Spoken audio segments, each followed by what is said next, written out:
ఇప్పటి వరకు యూదులు లేక ఇశ్రాయేలీలు లేక క్రైస్తవ జనాంగము దేని కొరకైతే ఎదురు చూస్తా ఉన్నారో ఆ జరగబోయేటువంటి ఎదురు చూసినటువంటి గడియ ఆసన్నమైపోయింది అని అనడానికి ఇంతకంటే పెద్ద గుర్తు కానీ సాక్ష్యం కానీ నిదర్శనం కానీ అవసరత లేదని అంటాను నేను. ఇంతకీ ఏంటి ఆ విషయం అని అంటే, యెరూషలేము యొక్క 3వ దేవాలయం కట్టడానికి ఎర్రని పెయ్య అనేటువంటిది ఉండాలి. ఉంటే సరిపోద్దా అంటే కుదరదు, కానీ ఆ మందిర నిర్మాణానికి ముందే ఆ ఎర్రని పెయ్య అనేటువంటిది వధించబడాలి, బలివ్వాలి. బలిచ్చిన తర్వాత దాని మూలంగా వచ్చినటువంటి బూడిదతో అన్నిటిని కలిపి శుద్ధీకరణ అనేటువంటిది మందిరానికి జరిగించాలి. అయితే మందిరం కట్టడానికి కావలసిన ఉపకరణాలన్నీ దొరికేసినాయి, కానీ ఈ రెడ్ హైఫర్స్ అనేటువంటివి లేకపోతే ఎర్రని పెయ్యలు అనేటువంటివి దొరకడం చాలా కష్టతరం అయిపోయింది. అయితే పోయిన సంవత్సరం సుమారుగా చాలా ఈ ఎర్రని పెయ్యల్ని ఇశ్రాయేల్ దేశానికి ఫ్లైట్ల మీద రావడం అనేటువంటిది కూడా జరిగింది. అయితే ఒక సంవత్సరం వయసు ఉన్నప్పుడు ఇవన్నీ వచ్చినాయంట. ఒక ఏడాది వయసు ఉన్నప్పుడు ఈ ఎర్రని పేలన్నీ కూడా ఇశ్రాయేల్ దేశంలోకి ఫ్లైట్లలో రావడానికి వాళ్ళ అవకాశాలన్నీ కూడా సిద్ధపరుచుకున్నారు, వచ్చినాయి. కానీ వాటిలో ఒక 5 తెల్లని వెంట్రుకలు ఉన్నవి కనబడ్డాయి. అంటే 3 సంవత్సరాల లోపు వాటన్నిటినీ కూడా బలి ఇవ్వాలి కనుక అవి ఎదిగేటువంటి క్రమంలో తెల్లటి ఎంటుకలు కూడా రావడాన్ని బట్టి ఒక 5 ఎర్రని పేలు వ్యర్థంగా మిగిలిపోయినాయి. అయితే ఇప్పుడు రీసెంట్గా నాకు తెలిసిన విషయం ఏంటంటే, కొన్నింటినైతే వాళ్ళు సహకరించారు, పూర్తిగా బలికి ఆ ఎర్రన పేలు సిద్ధంగా ఉన్నాయి.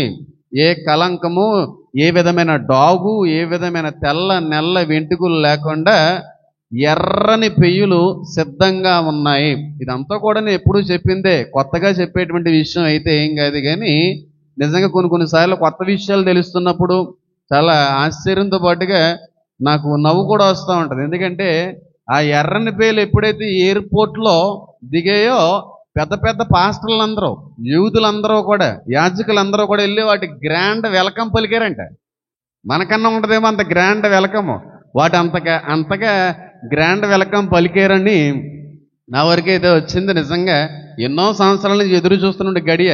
ఇంకా అంతకంటే వాళ్ళకి ఏం కావాలి? ఏదన్నా ఉంది అంటే వాళ్ళ జీవితంలో కోరుకునేది యూదులకి ఆ 3వ దేవాలయం యొక్క నిర్మాణమే తప్ప ఇంకోటైతే ఏమీ కూడా లేదు. అయితే వాళ్ళకి తెలియని విషయం ఏంటంటే, ఈ 3వ దేవాలయం కట్టడానికి అంత్యక్రీస్తే మార్గాల సరళపరుస్తున్నాడని వీళ్ళకి తెలియదు.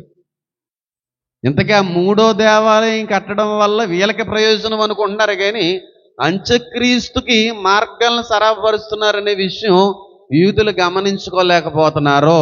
అయితే నాకు తెలిసినటువంటి విషయం ఏమిటి అని అంటే, ఈ ఎర్రని పెయ్యిని వధించేటువంటి దినం నాకు తెలిసి 2-3 నెలల్లోనే జరిగిపోద్దని చెప్పి నాకు వచ్చిన సమాచారం. అంటే ఈ 2-3 నెలల్లోనే, ఇప్పుడు మార్చి మాసం నడుస్తూ ఉంది, ఏప్రిల్లో మే మాసంలోనే ఎర్రని పెయ్యిని ఖచ్చితంగా బలిస్తారు. ఎర్రని పెయ్యిని బలిచ్చి బూడిది సేకరించబడిందంటే మందిర నిర్మాణం అనేటువంటిది అంతా కూడా ఇంకా జరిగిపోద్ది. ఇంక అందులో ఏ సందేహం కూడా లేదు. ఏప్రిల్లో మే మాసంలో ఈ మొట్టమొదటిగా ఎర్రని ఆల్రెడీ ఒకసారి ఇచ్చారు, కానీ ఇప్పుడు మందిర నిర్మాణం కొరకు ఇచ్చేటువంటిది ఇదంతా కూడా. కాబట్టి చాలా సిద్ధంగానే ఉన్నారు ఇశ్రాయేలు యొక్క ప్రభుత్వాలు, యాజకులు, యూదులందరూ కూడా రెడీగా ఉన్నారు అనే విషయం నా వరకు అయితే రావడానికి మరి దేవుడైతే కృప అందించాడు. అయితే నేను చెప్పదలిచింది ఏంటంటే, ఇది అంటే ఖచ్చితంగా ఈ 2-3 నెలల్లో జరుగుతుందని కాదు, కానీ కొంతమంది యాజకులు చెప్పిన మాట, పస్కాకి పెంతుకోస్తుకి ఈ 2 పండగల మధ్యనే ఈ కార్యక్రమం జరిగే అవకాశం ఉందని చెప్పి. పస్కా అనేటువంటి పండగ వీళ్ళకి ఏప్రిల్ నెలలో మొదలవుతూ ఉంటుంది. వాస్తవానికి మనకి సంవత్సరంలో మొదటి నెల జనవరి, యూదుల క్యాలెండర్ ప్రకారంగా మొదటి నెల జనవరి కాదు, నిస్సాన్ అని పిలుస్తూ ఉంటారు. నిస్సాన్ 14, 15, 16వ తారీఖుల్లో ఈ పస్కా పండుగ అంతా జరుగుతూ ఉంటుంది. 14వ తారీఖున పస్కా జరుగుతుంది. కాబట్టి ఈ ఏప్రిల్లో పస్కా అనేటువంటిది మొదలవుతే ఆ మే జూన్ 3వ మాసం సివాన్ అని పిలుస్తారు. సివాన్ అనగా 3వ మాసం.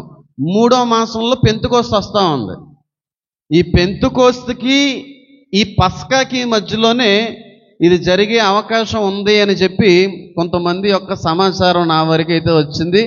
ఏదైనా సరే ఏప్రిల్, మే, జూన్ ఈ 3 మాసాల్లోనే ఖచ్చితంగా రెడ్ హైఫర్ అనేటువంటిది బలివ్వబోతా ఉన్నారు. ఇది ఎంతవరకు నిజం, 100% కూడా నిజమే అని అనడానికి నా దగ్గర అంత బలమైన సాక్ష్యం లేకపోవచ్చు, కానీ కొన్ని సమాచారాలు కొంతమంది బృందాల నుంచి అయితే మాత్రం నా వరకు అయితే రావడానికి మరి అవకాశం కుదిరింది. కనుక ఏమో మొత్తానికి ఈ పస్కాకి ఈ పెంతుకోస్తు పండగకి మధ్యన ఖచ్చితంగా మొదటి ఎర్రని పెయ్య బలి ఇవ్వబడతా ఉంది అనే విషయం అయితే నా వరకు వచ్చింది. అందులో ఇంకో కొత్త విషయం నా వరకు వచ్చింది ఏంటి అంటే, ఆఖరి 10వ పెయ్య మా మెస్సై చేతుల మీదగానే బలి ఇవ్వబడుతుంది అంటున్నాడు ఒక యాజకుడు.